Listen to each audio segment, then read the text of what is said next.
Assalamualaikum warahmatullahi wabarakatuh. Waalaikumsalam warahmatullahi wabarakatuh. Kita kembali untuk mendiskusikan tentang proses legislasi ya. Pada minggu kemarin saya hanya menjelaskan tentang silabusnya. Jadi mungkin pada pertemuan yang pertama atau kedua ini kita akan bahas tentang pengenalan tentang legislasi. Tentunya adik-adik juga mungkin di awal sudah saya sampaikan atau di pertemuan kemarin bahwa mungkin adik-adik sudah mengenal tentang legislasi itu. Tetapi bagaimana secara teori, secara konsep legislasi itu. Jadi kalau kita berbicara tentang pengertian, mungkin ya ada boleh melihat, menafsirkan, memahami, memaknai sebuah institusi atau kondisi situasi apapun terkait dengan apapun sesuai dengan sudut pandang.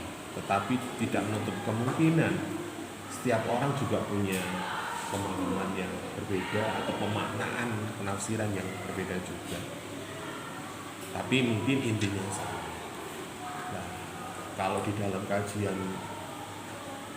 ilmu politik, legislasi ini termasuk bahasanya adalah pembuat undang-undang, itu kata kuncinya, keyword. Tetapi di dalam berbagai macam interaksi bahwa pengertian dan konsep legislasi atau perwakilan politik adalah salah satu pengertian badan legislatif yang diuraikan oleh Mariam Widiarjo, bahwa badan legislatif itu adalah lembaga atau legislasi atau yang membuat undang-undang. Anggota-anggotanya dianggap mewakili rakyat. Maka dari itu, badan ini sering dikatakan sebagai Dewan Perwakilan, itu di bahasa Indonesia ini, atau istilahnya DPR, DPRD. Kalau di desa itu dulu ada namanya BPD, DPD. Nah, nama lain yang dipakai oleh negara-negara lain mungkin bisa juga namanya parlemen. Parlemen. Ini mengenal Dewan Perwakilan Rakyat ini dianggap merumuskan kemauan rakyat. Namun pada jalan menentukan kebijakan umum atau istilahnya public policy, ini mengikatkan seluruh masyarakat untuk dibuatnya mencerminkan kebijaksanaan itu. Dan kata bahwa ini merupakan badan yang membuat keputusan yang menyangkut kepentingan umum.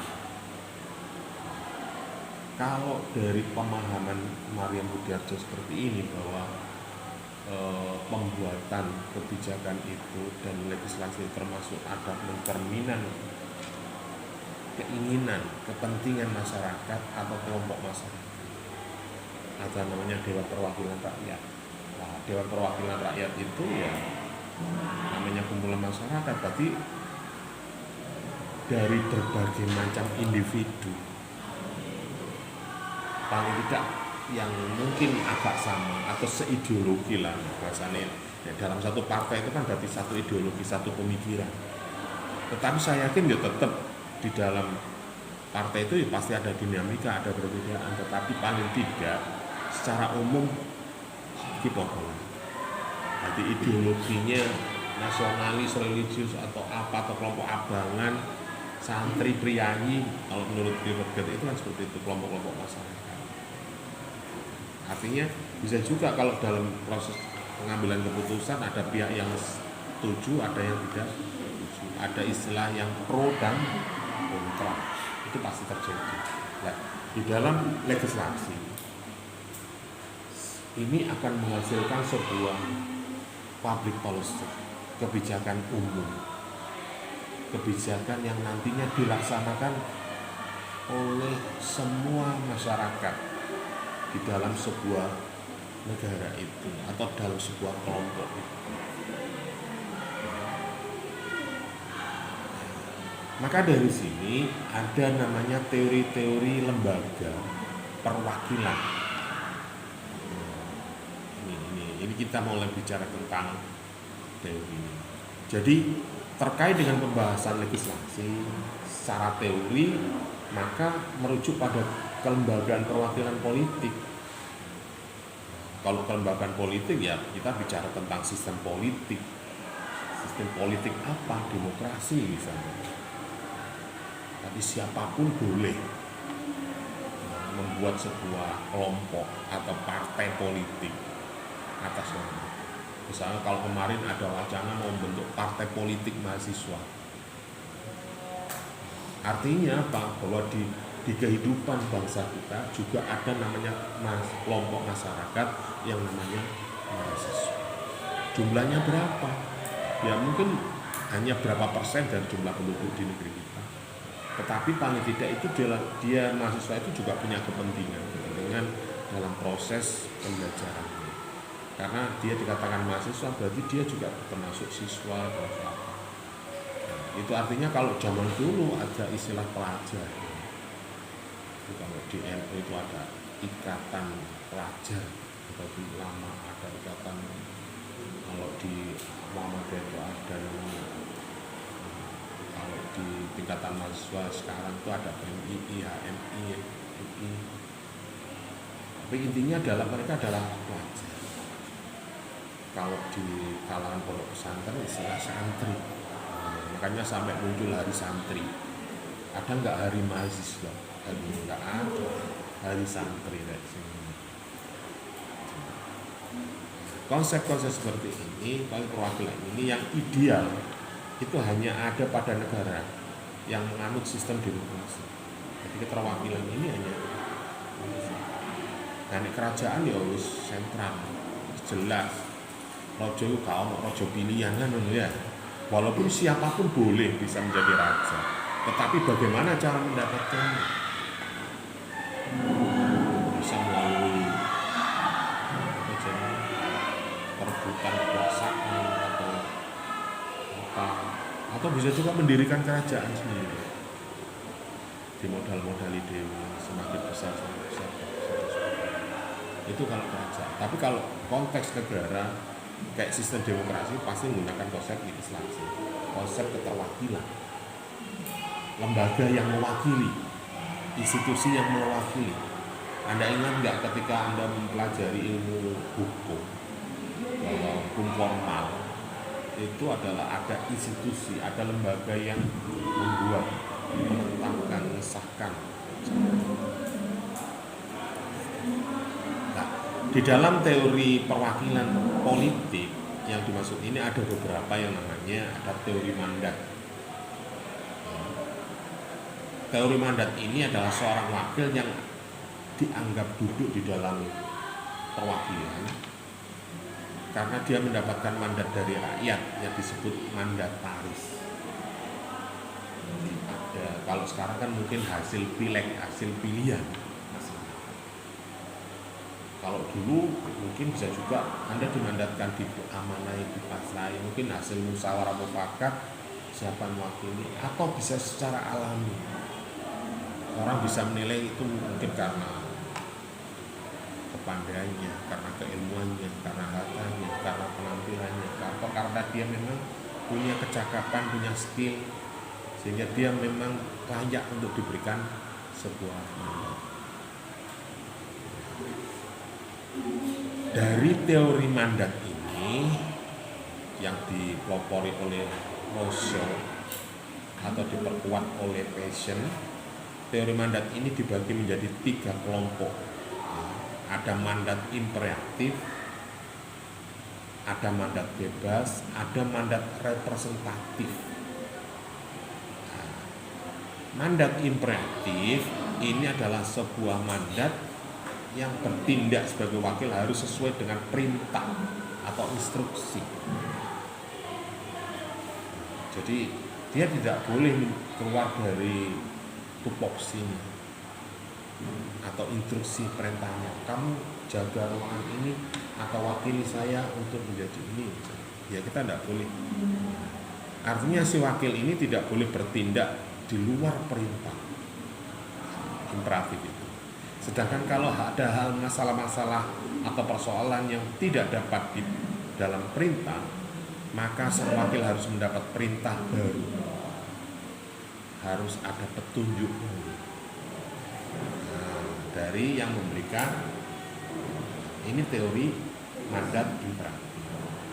Akibat dari lahirnya teori ini, akhirnya muncul teori baru atau mandat baru yang istilahnya mandat bebas, pasrah bongkoan. Nah, ya maksudnya. Ya. Wakilon aku wis bukono ya apa ya apa pertemuan di hotel. Yus, dinner segimu. Aku wingi pertemuan gak di hotel.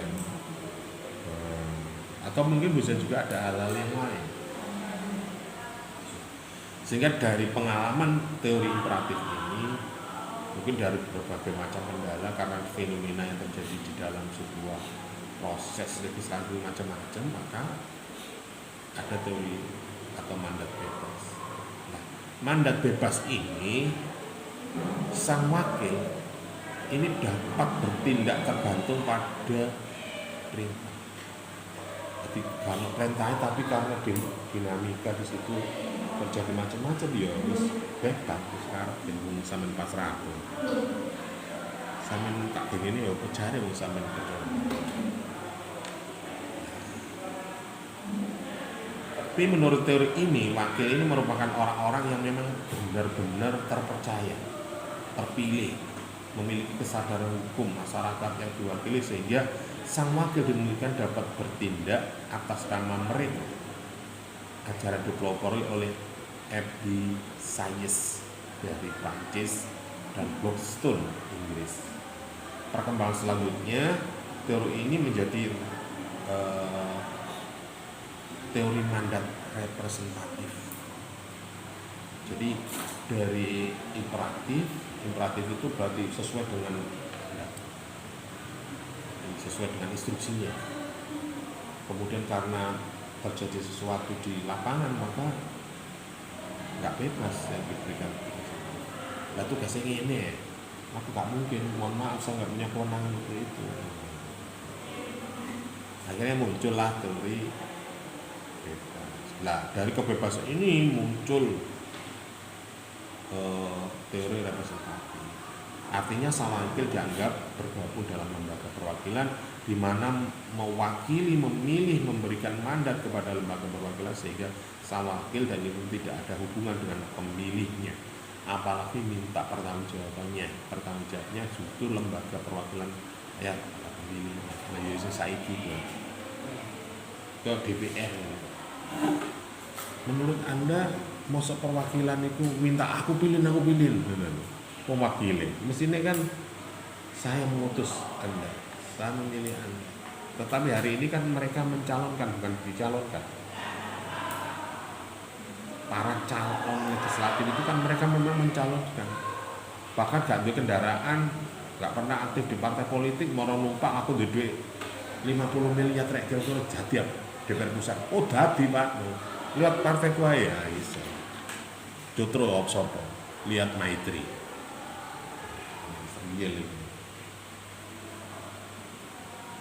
Maitri wong di, wong asal Jawa Barat. Partai apa? Siapa yang kenal? Ya jangan sampai kita memilih wakil rakyat itu memilih kucing di dalam karung atau memilih kelereng di dalam umplung kan lho ya. Ya supaya coblosan ini sapa?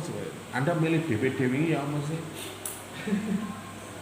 Ya kok milih kucing loh dalam karung atau milih kelereng di dalam kaleng dalam umplung.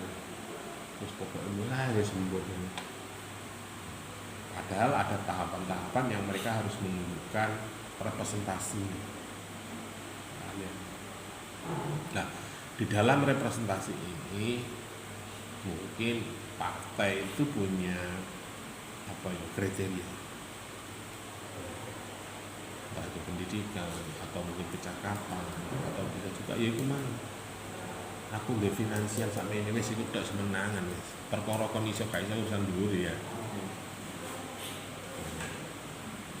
Itu munculnya teori mandat. Kemudian dari teori mandat ini ada juga namanya teori organ. ajaran ini lahir dari Prancis.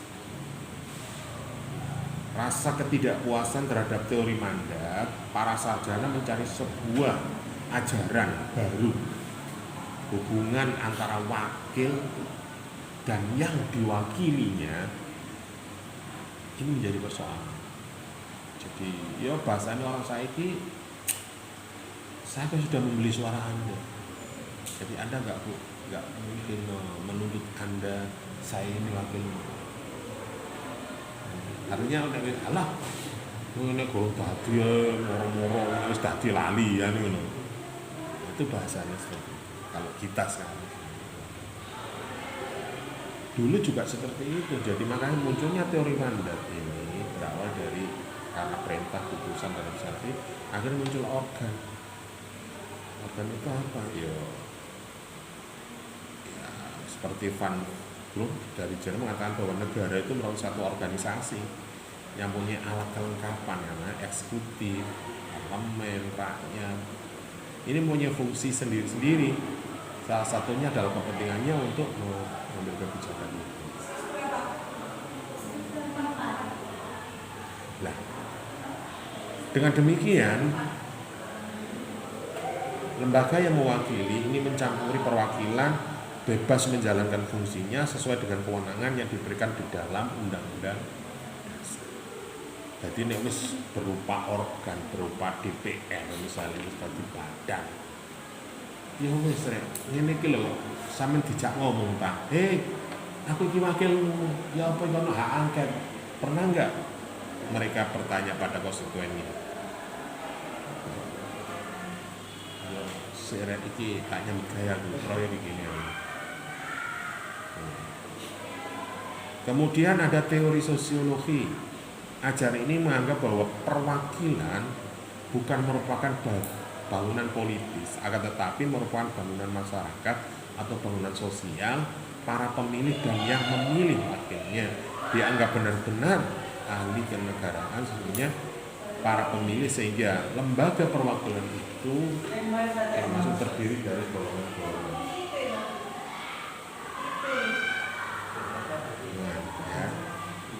Jadi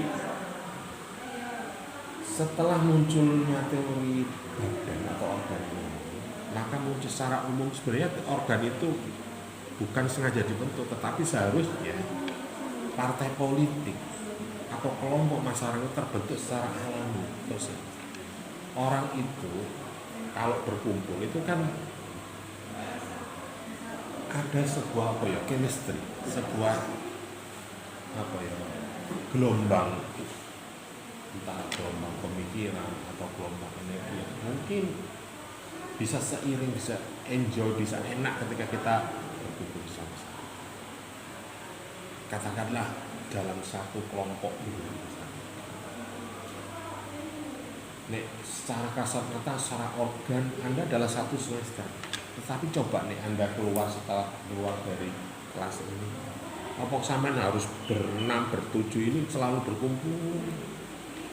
Paling enggak, mungkin Marta, Nabil, Tiana, atau bisa juga ada gap, ada trust, ada sebuah kepercayaan pada individu. Mungkin akan punya resonansi gelombang pemikiran itu akan mungkin nek kon gemuli iki melok HMI iki gemuli dadi PMII gitu. Itu output keluar. Atau bisa juga kalau di dalam partai politik yo iki masuk nasionalis, religius, nasionalis religius. Itu mungkin bisa ini secara kalau dalam teori sosiologis ini akan secara otomatis akan bertemu berkumpul sesuai dengan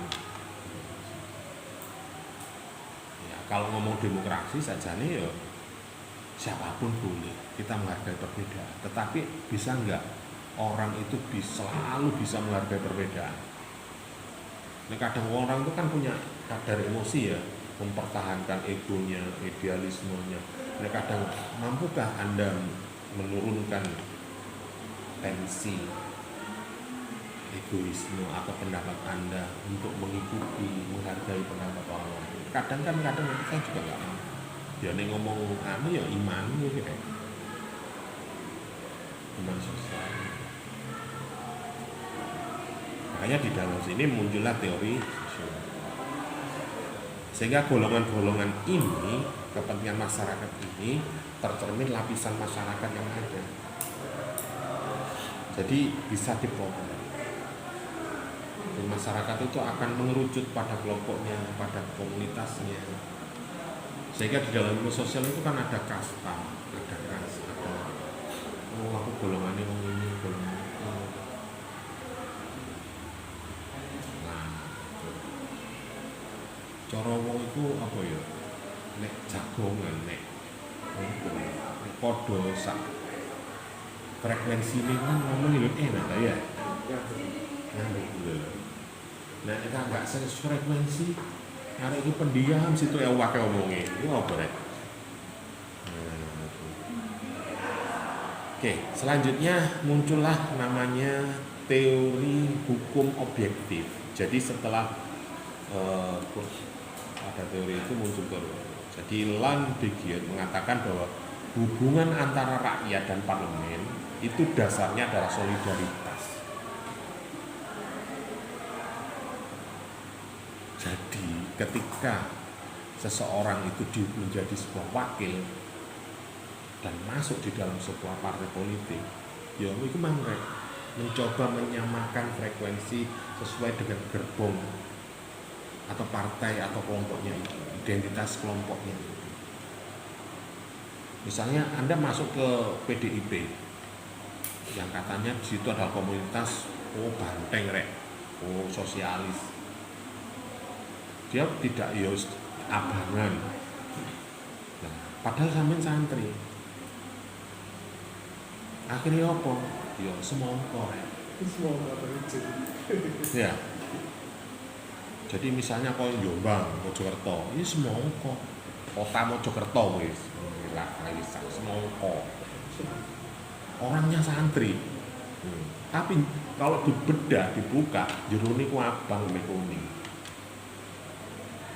Artinya apa? Jero niku nasionalis. Ini apa? Dalam pemilu, kalau Anda amati tracing dari beberapa periode kepemimpinan yang ada di pemerintah Kabupaten Mojokerto atau Kota Mojokerto, orang hijau nggak pernah menang, nggak pernah menang. Tapi PDI mesti menang. Nah, kamu ya Golkar. Nah, teori hukum objektif itu biasanya ketika seseorang itu mau apa ya, dia menurunkan tensi, meninggikan sebuah kapasitas yang kurang, merendahkan sehingga dalam satu wadah, satu organ itu bisa satu frekuensi menyuarakan bahasanya utusan partai. Kira-kira kamu diutus meniku mesti cocok ambek hati nurani misalnya nduk kan nggak boleh ini padahal hatimu aslinya berontak. Sama halnya hari ini kita diwajibkan berpuasa padahal aslinya rasen ya.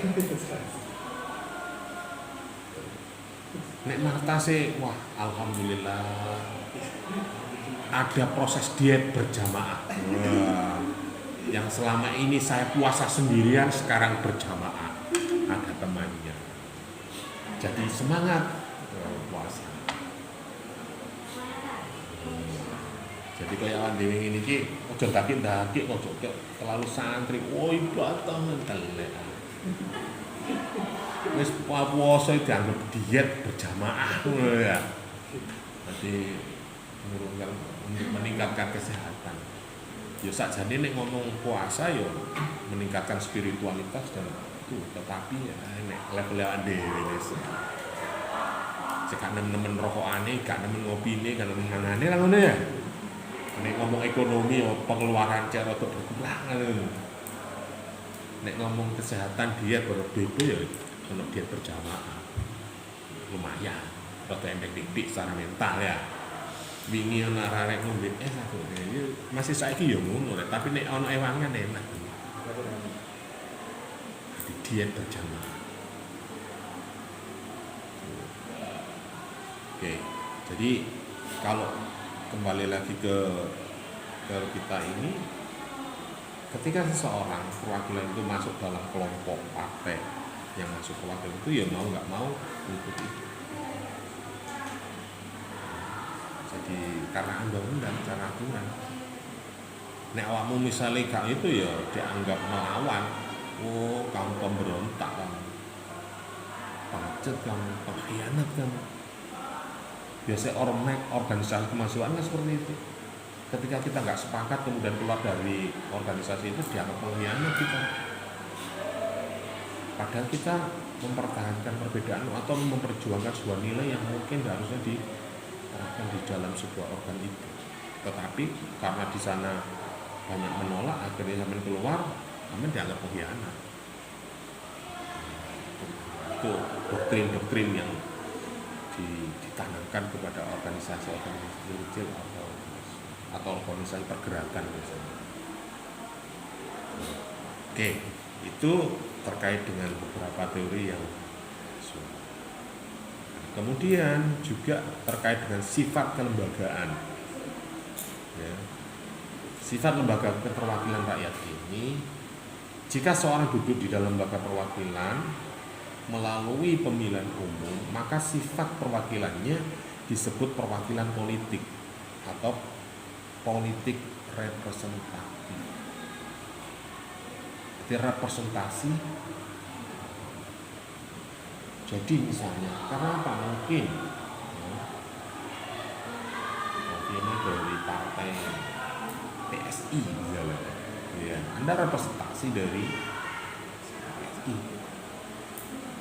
Kasih ku siapa? Oh, itu partai pemuda lah, solidaritas. Misalnya itu dari PAN.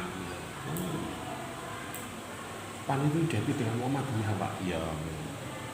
Karena embrionya, pendirinya banyak tokoh-tokoh dari. Tetapi intinya sebenarnya partai itu bukan antar Muhammadiyah, dari manapun boleh.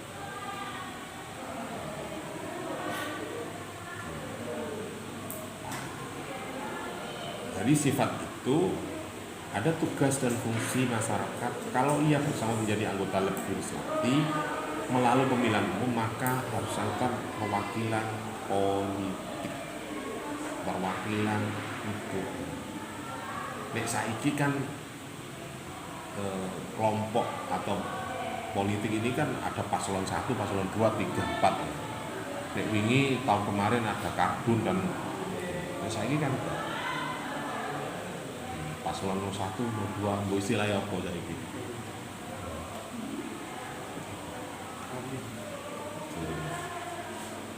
Jenis-jenis lembaga keperwakilan rakyat kemarin mungkin sudah saya singgung bahwa untuk berbicara lembaga atau jenis ini dikenal di dunia ini ada dua sistem. Ada sistem dua kamar atau bicameral system, atau biasanya dipakai negara-negara yang dengan sistem pemerintahan federal atau federasi. Amerika, Inggris, tapi ada negara pusat, negara yang kuasa, ada negara bagian. Di Inggris kan mungkin ada kerajaan ya, ada raja, ada kalau menggunakan satu kamar atau one cameral system ini banyak dipakai oleh negara-negara kesatuan ya, atau Indonesia termasuk. Di kesatuan itu satu kamar itu dalam satu lembaga, tetapi mewakili berbagai macam kelompok dalam persatuan. Jadi gak ono pusat. Ini ada bicameral, ada one cameral. Terbaginya sistem ini konsekuensi logisnya adalah dianut oleh demokrasi yang tidak langsung. Jadi demokrasi yang tidak langsung ini di mana pelaksanaan secara langsung rakyat tetapi melalui lembaga-lembaga perwakilan. Ya, awak memilih ini wis pasrah bongko kena walaupun mek pirang menit iku. Jus Suwe Pak.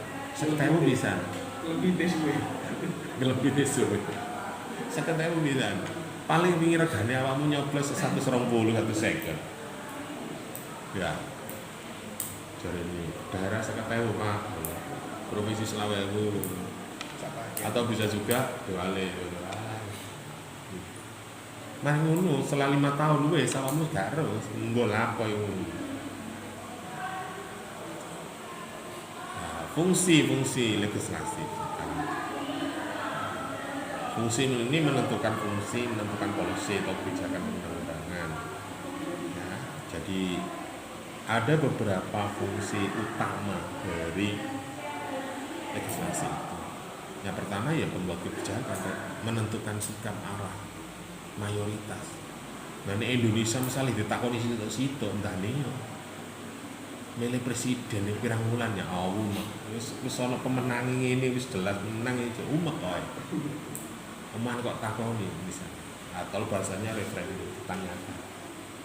Makanya terwakilan. Jadi perkara setuju gak setuju itu sudah menjadi putusan politik, kita sepakati dengan konsep demokrasi, terwakilan ya sudah. Wis piye jane aku apa sih ini.